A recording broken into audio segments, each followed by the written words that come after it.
इससे पहले कि मैं आज का टॉपिक शुरू करूं, आपसे कुछ एक्टिविटी कराना चाहता हूं, जिससे कि आप अच्छी तरह से उस टॉपिक को समझ पाए। आप थोड़ी देर के लिए अपनी आंखों को बंद कर ले और इमेजिन करिए कि आज आपका मैरिज एनिवर्सरी है और अपने वाइफ से आप प्रॉमिस करते हैं कि आज के शाम का डिनर आप किसी अच्छे रेस्टोरेंट में करेंगे और फिर आप ऑफिस चले जाते हैं।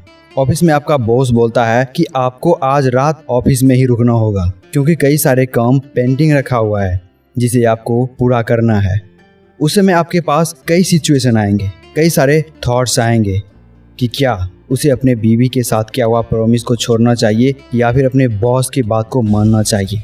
अगर आप बॉस को ना बोलकर अपनी बीवी के साथ रेस्टोरेंट जाते हैं तो शायद आपका बॉस नाराज हो सकता है, या फिर आप अपने वाइफ को ना बोलते हो तो उसका शायद आप पर से विश्वास उठ सकता है। उस समय जो हमारे माइंड में थॉट्स चलता है, जो सिचुएशन होता है, एक्चुअली वो हमारे अंदर का केंद्र होता है। किसी भी चीज का एक केंद्र होता है, उसी प्रकार हमारे अंदर भी कई केंद्र होता है। हमारे व्यक्ति का केंद्र अलग होता है, हमारे मित्र का, हमारे परिवार के, हमारी जीवन साथी का केंद्र अलग अलग होता है। और ये सारे केंद्र में 4 सिचुएशन होते हैं। पहला होता है सुरक्षा, दूसरा मार्गदर्शन, और तीसरा शक्ति, और आखिरी होता है हमारी बुद्धि। ये चारों मिलकर हमारा कोई केंद्र बनता है। हमारे अंदर जितने भी केंद्र हैं, हमारे परिवार के, हमारे शत्रु के, हमारे मित्र के या फिर हमारे जीवन साथी के, ये चारों सिचुएशन के साथ ही वो केंद्र बनता है। तो अगर हम ऐसे सिचुएशन में फंसते हैं तो हमारा ब्रेन कैसा काम करता है, किस प्रकार से काम करता है, पहले आपको ये समझना होगा। तब जाकर आप जान पाओगे कि आखिर केंद्र का मतलब क्या होता है और जब हम इस सिचुएशन में फंसे तो खुद को इससे बाहर कैसे निकाल सकते हैं। तो हम सभी जानते हैं कि हमारे ब्रेन में 2 भाग होते हैं, एक दायां भाग और एक बायां भाग। हमारे बायां भाग किसी भी वस्तु को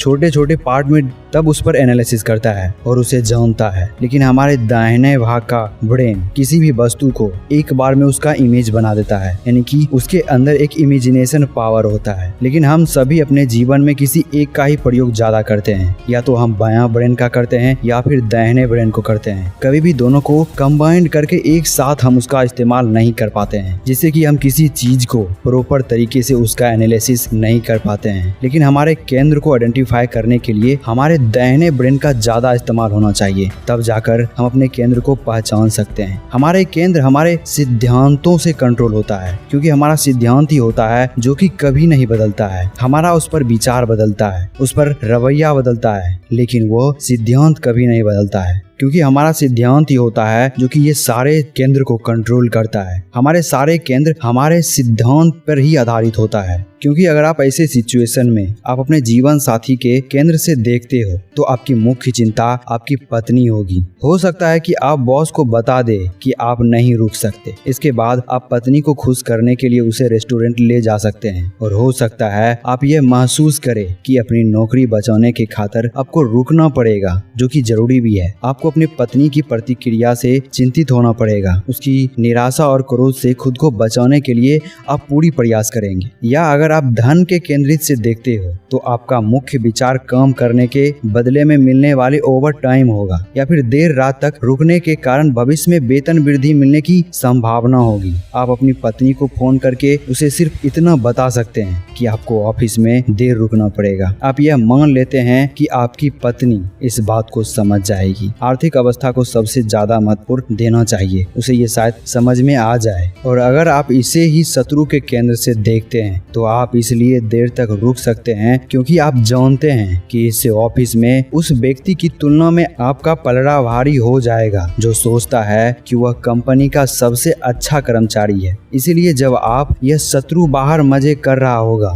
तब आप काम करेंगे, गुलामी करेंगे उसका, तथा अपना काम निपटाएंगे और कंपनी के हित में अपने व्यक्तिगत आनंद का त्याग करेंगे। आप इस बात पर प्रसन्न होंगे कि आपके शत्रु ने अवसर को अनदेखा कर दिया और आपने उस पर अपॉर्चुनिटी समझकर उस पर काम किया। ऐसे कई सिचुएशन आएंगे, कई केंद्रियां आएंगे जो कि आपके सिद्धांतों से विचलित करेंगे, आपके विचारों को उसके सिद्धांतों से विचलित करेंगे। तो अब बात आती है कि हम अपने एक केंद्र को कैसे पहचाने, अपने एक केंद्र के बारे में कैसे जाने और उस पर काम कैसे करेंगे। तो ये सिर्फ एक ही तरीका से हो सकता है और वो है अपनी स्टेटमेंट लिखना। आपके अंदर जितने भी केंद्र हैं, अगर आप ऐसी सिचुएशन में फंसते हैं तो आपके अंदर जितने भी केंद्र हैं उसका एक एक स्टेटमेंट बनाइए और उसे पढ़िए। इसे आप अपने मन में भी बना सकते हैं या फिर कॉपी और पेन लेकर खुद बना सकते हैं। उसे पढ़िए और जो स्टेटमेंट आपके लिए जरूरी है, आपके गोल के लिए जो स्टेटमेंट जरूरी है, जो आपको सफलता दिला सकती है, उस पर निर्णय लीजिए और हमेशा सही निर्णय लीजिए।